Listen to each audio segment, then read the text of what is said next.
Hey guys, it's Oscars night, so I figured, you know what we need to do? Let's rank the 9 movies nominated for Best Picture. So I'd like to start off by saying this is my ranking of how I felt about the films. This is not how I think this is going to go. It's going to go a lot different than what I thought was going to happen this year, and it's a lot different than what I think these movies should be ranked as. And yeah, there's 9 movies, so let's just get started. I feel like this thing has expanded a lot over the years, and I'm glad because we're getting some more blockbusters in here. We're getting some more films that make some money and some more films that people have seen. So, starting off at number 9 is The Post.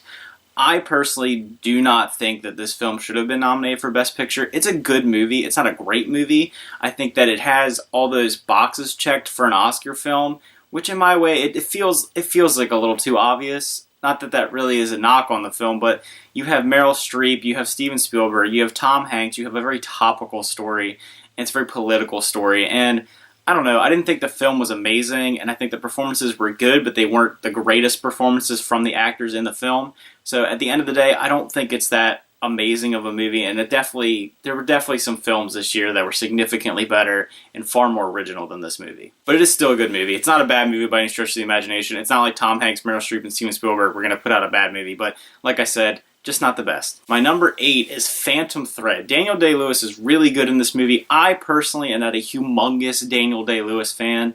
I think he's really good, but I think it is one of those actors that kind of is like forced into being nominated for an Oscar, and his movies are always nominated, but it's not one of his best films in my opinion. I do think the movie is really, really, really slow, and that's not really a terrible thing in my opinion. I like some really slow movies. I mean, my favorite movie from last year was A Ghost Story, and that movie is only an hour and a half, but it is a long hour and a half.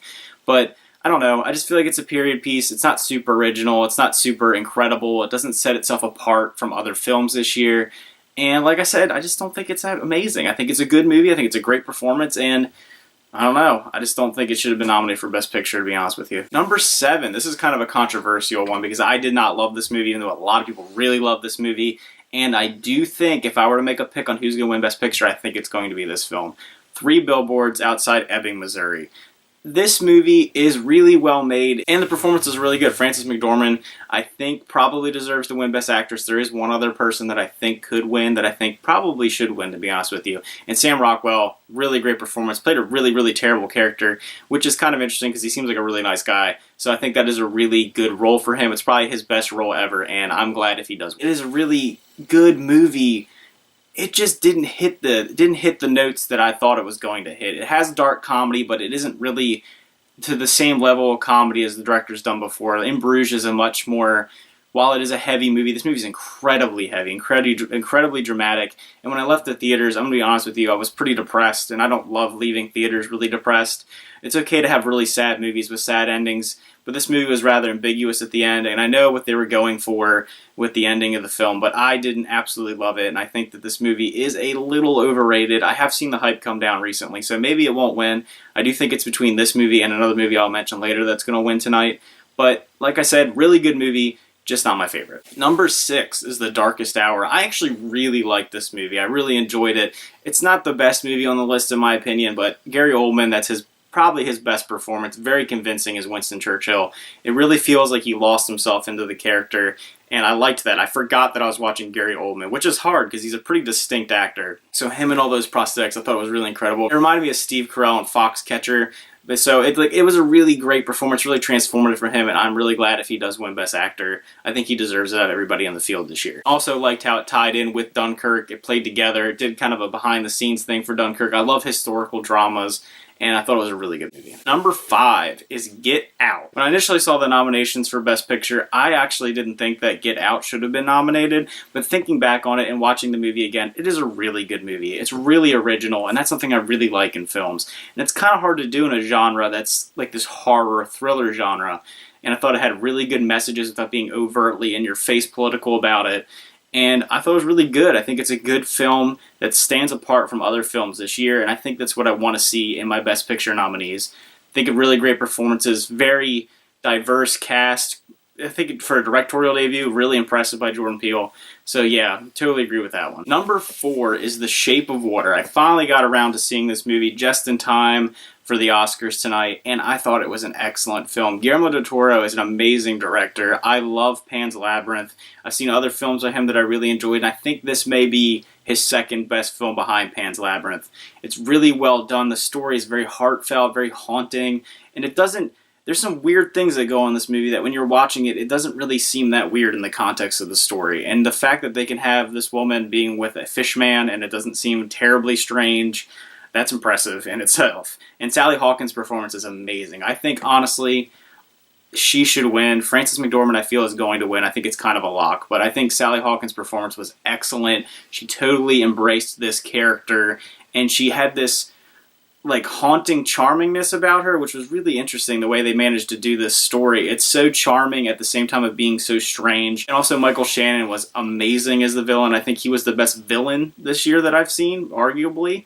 And I think his character was really interesting and dynamic, and I'm kind of surprised that he didn't get any nominations. So overall, really good movie, and I think that this and Three Billboards are the only 2 films that really have a shot of winning Best Picture. Number 3 is Call Me By Your Name. I did not expect to like this movie at all. Reading the synopsis, reading what it was about, I'm like, this is kind of weird. It's out of my wheelhouse. What a great movie. Amazing performances by Armie Hammer and Timothy Chalamet. It's so good. It's a romance that is so unconventional, but yet it is conventional. It's such a good movie about growing up, discovering who you are, your identity, kind of like a coming of age in a very visceral, real way. And I think that it was really well done. It was directed so well. The art style, the cinematography, everything about it was very interesting. The music was very well done.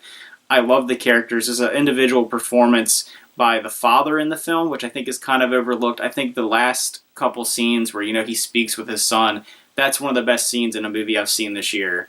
And I really, really like this movie a lot more than I thought I was going to like it. And I think that this movie could have been a contender for Best Picture, and it's kind of weird that it dropped off to actually be one of the ones that could win. But I think a really good movie, really surprised me, great film. Number 2 is probably, it's really close between 1 and 2 for one of my favorite movies of the year, and that's Lady Bird. Greta Gerwig's directorial debut is amazing. This movie is so good. It resonates so much with me, and resonates with tons of people. Almost everyone I know that has seen this movie personally has connected with it in some way or another.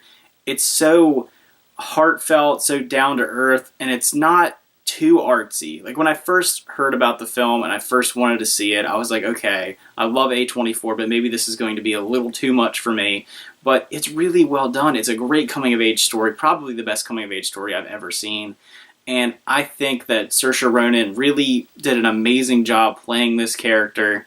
And it's such a heart-touching film. And like I've said in my review before, it's a really well-done movie. And if you want to check out reviews for like pretty much any one of these movies, by the way, we have a lot of them up on our channel. Not all of them, but there's some that if you want to check out. We also did a video on how we felt about the Oscar nomination, so some things have changed since then. So if you want to check those things out, make sure to check them out. I'll put some links down in the description. And yeah, let's get on to number 1. So number 1, it's the only one left, Dunkirk. I think Dunkirk is Christopher Nolan's masterwork. I think this is a masterpiece. I think this movie is a triumph of cinema. And I think the fact that it's being overlooked this year is really upsetting. I feel like when it came out, people thought this movie was going to be a lock for Best Picture. And people loved this movie. It was praised. It's so well done, it's so well executed, and the fact that he can take a war film about a battle, well, not necessarily a battle, but an event in the war that most people don't even know about, most people don't even care about, didn't really involve Americans at all, and yet it is so interesting and captivating, and the way that he does the sequences of time is really original, and he managed to take this war film and he flipped what a war film is on its head. It's so beautifully shot, everything about it is so well done. It kind of takes the war out of war in the best way possible. And the anxiety and just the way it's done without being overly violent and in your face like a lot of other war films are.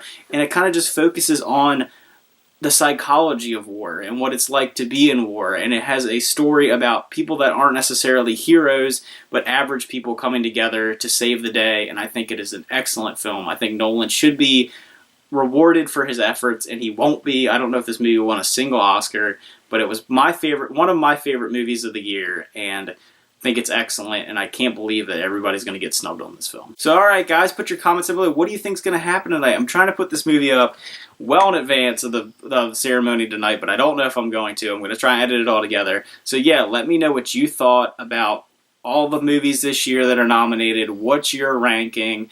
Do you think any of them were overrated? What do you think was snubbed? What do you think is being overly praised? Let me know. Put it down below. And like I said, this is my thoughts on the movies. This is obviously how I think it's going to go. Whatever you think is what you think.